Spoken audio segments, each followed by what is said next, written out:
السلام علیکم، کیسے ہیں آپ سب؟ میں ٹھیک ٹھاک، شکر ہے اللہ کا۔ شوق کا کوئی مول نہیں ہوتا، یہ حقیقت ہے۔ یہاں پہ گھر بہت چھوٹے چھوٹے ہیں، لیکن مجھے ہمیشہ سے تھا کہ جب میں اپنا گھر بناؤں گی تو میں ضرور رکھوں گی۔ تو تب میں نے بنایا تھا، تب بھی میں نے رکھا تھا، ابھی میرا پھر سے دل تھا کہ میں یہ پودے رکھوں گھر میں۔ یہاں گھر اتنے چھوٹے چھوٹے ہوتے ہیں کہ انسان یہ سب شوق اپنے پورے نہیں کر سکتا، لیکن پھر بھی یہاں پہ دھوپ اور ہوا تو لگتی نہیں ہے۔ جس نے 40 فلور پہ رہنا اس کے گھر میں کہاں سے دھوپ آئے گی، اور یہ تھوڑے مشکل ہوتے ہیں ان کی کیئر کرنا۔ شادی سے پہلے بھی مجھے بہت شوق تھا، میرا پورا پراپر ایک گارڈن ہوتا تھا، اور اس میں گھاس لگانا اور اس کی کیئر کرنا، اور کسی کو میں نے اندر نہیں آنے دینا، فالتو چیزیں اس سے باہر ہوتی تھیں، بہت میں اس کی کیئر کرتی تھی۔ لکڑی میں نے کھیتوں سے درخت کٹوا کے، اور اس کی وہ بنتی ہے جو جنگلہ بنتا ہے، پٹریاں بنتی ہیں، کٹوا کے آرے سے، اس سے میں نے پوری پراپر وہ سسٹم بنایا ہوا تھا ایک، کہ کوئی ادھر سے ادھر نہ جائے، کوئی چیز ادھر نہ رکھے۔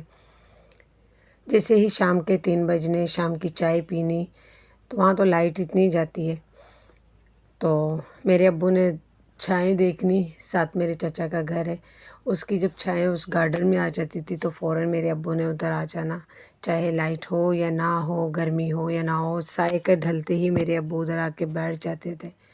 خیر ابھی نہ ہم وہاں رہے، نہ ابو رہے، اور نہ وہ گارڈن رہا ہے، لیکن وہ چیز نہیں ہے جو پہلے ہوا کرتی تھی، کیونکہ میرے بعد میری ایک بھتیجی تھی، وہ سب کرتی تھی، اس کی بھی شادی ہو گئی، اور ابھی جو ہے کہ وہ والی چیز وہاں نظر نہیں آتی جو اپنے ابو کے ہوتے ہوئے نظر آتی تھی۔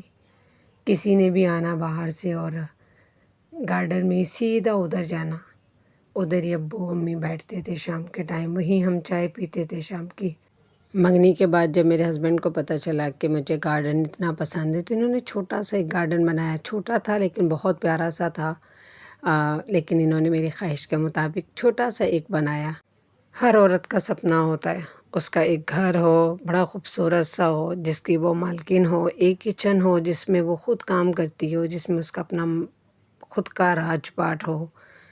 تو بس ہر عورت اپنے گھر کو سجاتی ہے، سنوارتی ہے، کیونکہ ہر عورت کا چاہے کوئی پڑھی لکھی ہے، ان پڑھ ہے، گاؤں کی ہے، شہر کی ہے، کہیں کی بھی ہے، لیکن سپنا ہر عورت کا ایک ہی ہوتا ہے کہ اس کا خود کا ایک گھر ہو، جس میں وہ خود مالکن ہو، اپنی مرضی سے اس کو سجائے سنوارے۔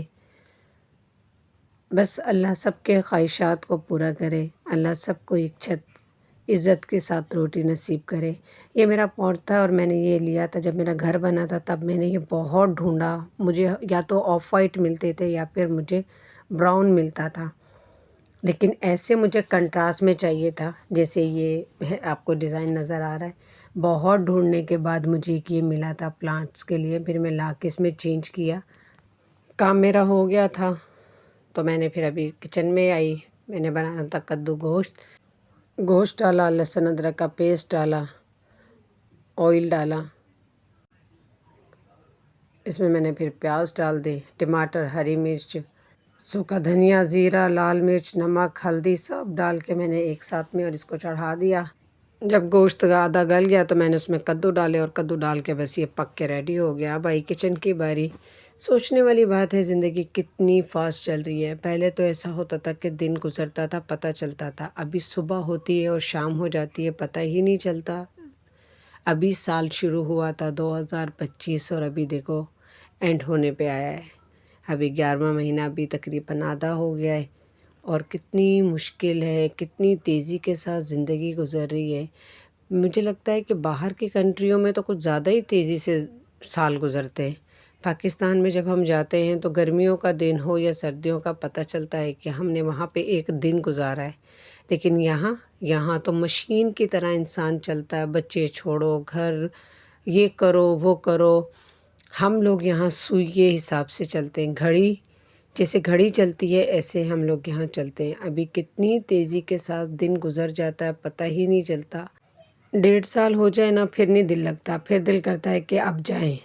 1.5 سال کے بعد دل اداس ہونا شروع ہو جاتا ہے۔ میرے ابو کہا کرتے تھے زندگی کے میلے ہیں، زندگی رہی تو ملیں گے، بس ایک صبح کی کال نہیں آنی چاہیے۔ جب میرے ابو گئے تھے تو مجھے، حالانکہ سب کچھ نارمل تھا، ٹھیک تھا، رات میں بات ہوئی، سارا کچھ تھا، لیکن صبح کی جب کال آئی نا، میری چھوٹی بیٹی کو بخار تھا۔